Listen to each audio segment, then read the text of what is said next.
ሁለተኛ ቆሮንቶስ ምዕራፍ 4 ከቁጥር 8 ጀምሮ ያለውን ክፍል አብረን እንመለከታለን። በሁሉ እንገፋለን እንጂ አንጨነቅም፣ እናመነታለን እንጂ ተስፋ አንቆርጥም፣ እንሰደዳለን እንጂ አንጣልም፣ እንወድቃለን እንጂ አንጠፋም። የኢየሱስ ሕይወት ደግሞ በስጋችን ይገለጥ ዘንድ ሁል ጊዜ የኢየሱስን መሞት በስጋችን ተሸክመን እንዞራለን። የመልእክት ርዕስ በተቃውሞ ፊት ሳትመለስ ተጓዝ ይላል። በተቃውሞ ፊት ሳትመለስ ተጓዝ። ለመመለስ ያሰባችሁ ሰዎች አትመለሱ። ለመተው ያሰባችሁ ሰዎች አትተው። ለመቆም ያሰባችሁ ሰዎች አትቁሙ። ደመናው ከባድ ነው፣ ወሬው ከባድ ነው፣ ድምፁ ከባድ ነው፣ መንገዱ ከባድ ነው፣ ከባድ ነው፣ ሲስተሙ ከባድ ነው። እዛ አካባቢ ያሉ ሰዎች ከባድ ናቸው።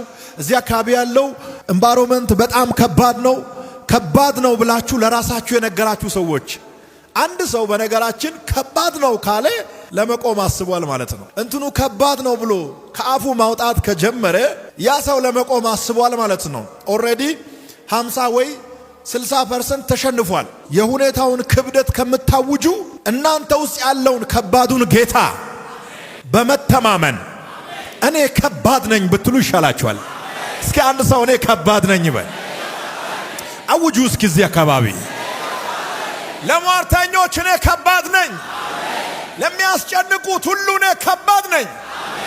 ሰሞኑ በእናንተ ዙሪያ በሚዞረው ጠላት ላይ እናንተ ከባድ ናችሁ።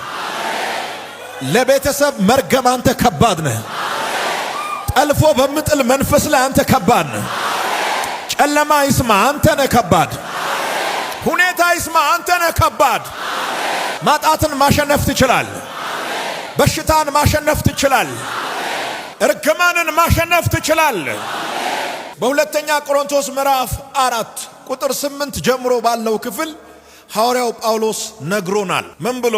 በሁሉ እንገፋለን እንጂ አንጨነቅም። ከዚህ ልጀምርና ትንሽ ነገር ልበላችሁ። ጭንቀት በራሱ ገዳይ ነው። ጭንቀት ትክክለኛ መድኃኒት ያለው መጽሐፍ ቅዱስ ውስጥ ብቻ ነው። አንዳንድ ጊዜ ሰዎች ሲጨንቃቸው በጣም ጭንቅ ስላቸው ልብሳቸውን ቀይሮ አለባበሳቸውን አስተካክሎ ውሃ ወዳለበት፣ ጫካ ወዳለበት፣ ድምፅ ወደማይበዛበት ወጣ ብሎ ለአእምሯቸው ሰላም ይፈልጋሉ፣ ጭንቀትን ለመቀነስ። ምናልባት በዚህ አይነት መንገድ ለተወሰነ ሰዓታት የሚሆን እረፍት ይገኝ ይሆናል። ነገር ግን ዘላቂ አይደለም። አሁን ካላችሁበት ጭንቀት ውስጥ በዘላቂነት የሚያወጣውን ኃይል ነው ማውጀው። ለአንድ ቀን ለሁለት ቀን አይደለም።